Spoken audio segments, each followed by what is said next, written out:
जानिए हर सच की कहानी दिनेश ठक्कर की जुबान आपके अपने नेशनल न्यूज इंडिया पर। आरोप इसलिए लगे कि उन्होंने सनातन संस्कृति की रक्षा के लिए बहुत बड़े कदम उठाए।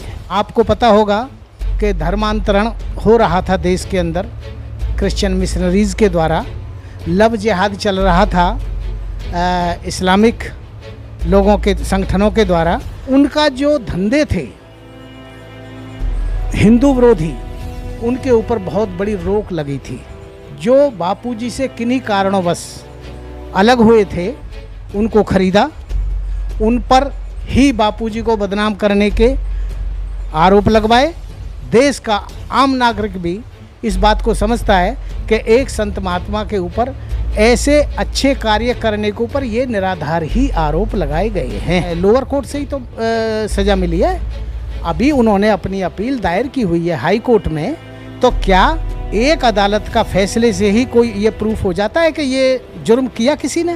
बापूजी को just on the basis of an allegation, वो भी फेक, प्रूफ नहीं हुआ। कोई जज ये कह दे कि ये प्रूफ हुआ है, सिर्फ अपने उसके ऊपर आशंका के ऊपर उन्होंने जजमेंट जो का दिया है। तो कितने केसेस हैं इस देश के अंदर जो नीचे कोर्टों से सजाएं हुई और ऊपर हाई कोर्ट से बरी हुए।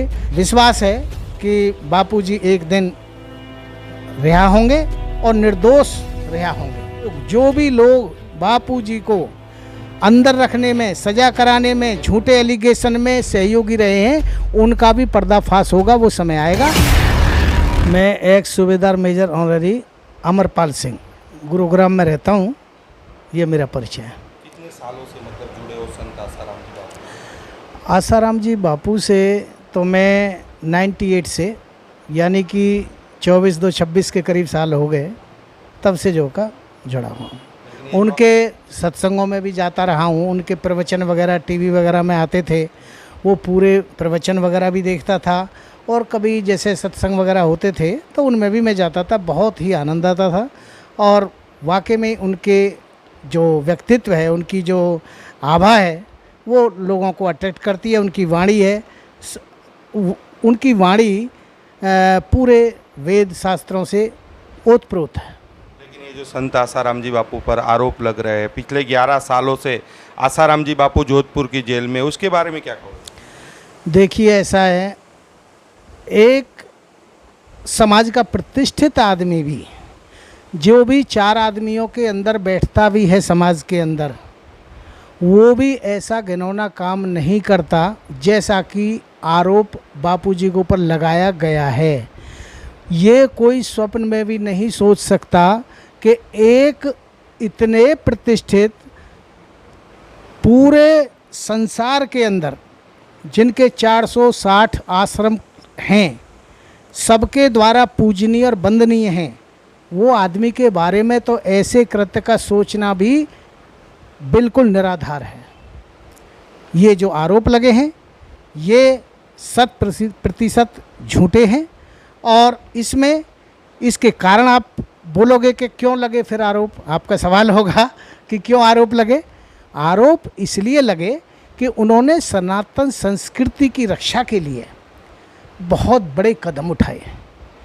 आपको पता होगा कि धर्मांतरण हो रहा था देश के अंदर, क्रिश्चियन मिशनरीज़ के द्वारा लव जिहाद चल रहा था इस्लामिक लोगों के संगठनों के द्वारा। इन चीज़ों के ऊपर हमारे जो युवा लड़के लड़कियां हैं, उनको बापूजी ने सत्संगों के द्वारा बड़े अच्छे संस्कार दिए, उनको जागरूक किया। इस वजह से उनका जो धंधे थे हिंदू विरोधी, उनके ऊपर बहुत बड़ी रोक लगी थी। उनके ऊपर बहुत बड़ी रोक लगी थी, जिसके चलते उन लोगों ने षड्यंत्र करके और ऐसे लोग जो बापूजी से किन्हीं कारणोंवश अलग हुए थे उनको खरीदा, उन पर ही बापूजी को बदनाम करने के आरोप लगवाए, उनके द्वारा ही बापूजी का दुष्प्रचार किया गया, मीडिया को भी मैनेज किया गया। इसमें कोई दो राय नहीं है, क्योंकि हमने खूब टीवी वगैरह में देखा था, रिपोर्ट्स वगैरह सारी देखी थी केस के, वो उसमें भी हमने देखा है कि इस तरह की कोई भी साक्ष्य नहीं था रैप जैसा, लेकिन मीडिया ने दिन रात रैपिस्ट रैप करके चिल्लाया बापूजी के लिए, क्योंकि जिसमें खुद लड़की ने भी नहीं बोला था, ये मेडिकल रिपोर्ट में भी कुछ नहीं था उसके रैप का कोई साइन। ये जो एक अजेला माँ थे, हम टीवी में देखते थे, उन्होंने खुद आकर के टीवी पर बोला था कि इस तरह का कुछ नहीं है, there is no mark of जो है मोलेस्टेशन एंड रेपिस्ट वगैरह का, सब कुछ उन्होंने बोला था, वो उसमें मेडिकल रिपोर्ट में भी है। तो इसका मतलब हम ये पूरे दिल से कह सकते हैं, ये पूरा देश का आम नागरिक भी इस बात को समझता है कि एक संत महात्मा के ऊपर ऐसे अच्छे कार्य करने के ऊपर ये निराधार ही आरोप लगाए गए हैं, और उसी के चलते वो आज जेल में हैं। और उनको अभी सिर्फ उससे लोअर कोर्ट से ही तो सज़ा मिली है, अभी उन्होंने अपनी अपील दायर की हुई है हाई कोर्ट में। तो क्या एक अदालत का फैसले से ही कोई ये प्रूफ हो जाता है कि ये जुर्म किया किसी ने? हम नहीं मानते। इसके ऊपर हाई कोर्ट है, हाई कोर्ट के ऊपर सुप्रीम कोर्ट है। एक अदालत से गलती हो सकती है, दूसरी अदालत में कितने केसेस हैं इस देश के अंदर जो नीचे कोर्टों से सजाएं हुई और ऊपर हाई कोर्ट से बरी हुए। यहाँ तक भी देखा गया है, कितने ही केस ऐसे हमने देखे हैं कि हाई कोर्ट से भी सजा हुई लेकिन सुप्रीम कोर्ट से वो बाइज्जत बरी हुए। तो उनको कैसे बोला जा सकता है, उनको किस तरह से इस तरह से प्रताड़ित किया जा सकता है, उनको आयुर्वेदिक ट्रीटमेंट भी न दिया जाए, उनको आयुर्वेदिक ट्रीटमेंट से जहाँ वो चाहते हैं उसे वंचित किया जाए, जबकि अपना इलाज कराना, अपने स्वास्थ्य की रक्षा करना, ये हर किसी का अधिकार है और सरकार को उसमें सहयोग करना चाहिए। प्रोविज़न भी हैं, लेकिन बापूजी के केस में वो इम्प्लीमेंट नहीं हो रहा है। ये एक जिसको बोलते हैं ना कि ऐसा मतलब जो का रवैया अपनाया जा रहा है, दो तरफा। उग्रवादियों को छोड़ा जा रहा है, बड़े बड़े करोड़ों हजारों करोड़ के घोटालेबाजों को छोड़ा गया कोरोना के अंदर, लेकिन बापूजी को just on the basis of an allegation, वो भी फेक, प्रूफ नहीं हुआ। कोई जज ये कह दे कि ये प्रूफ हुआ है, सिर्फ अपने उसके ऊपर आशंका के ऊपर उन्होंने जजमेंट जो का दिया है, कोई प्रूफ दिया किसी ने? तो क्या लग रहा है, मतलब हाई कोर्ट से राहत मिलेगी, क्या होगा, मतलब बाइज्जत बरी होंगे संत आसाराम जी बापू? देखो भारत की जो अपनी न्यायपालिका है उस पर पूरा भरोसा है। एक न्यायपालिका से गलती होती है तो दूसरी जगह सुधर जाता है। ऐसा नहीं है कि हर जगह जो का वो अन्याय होता है। तो हमें विश्वास है कि बापूजी एक दिन रिहा होंगे और निर्दोष रिहा होंगे।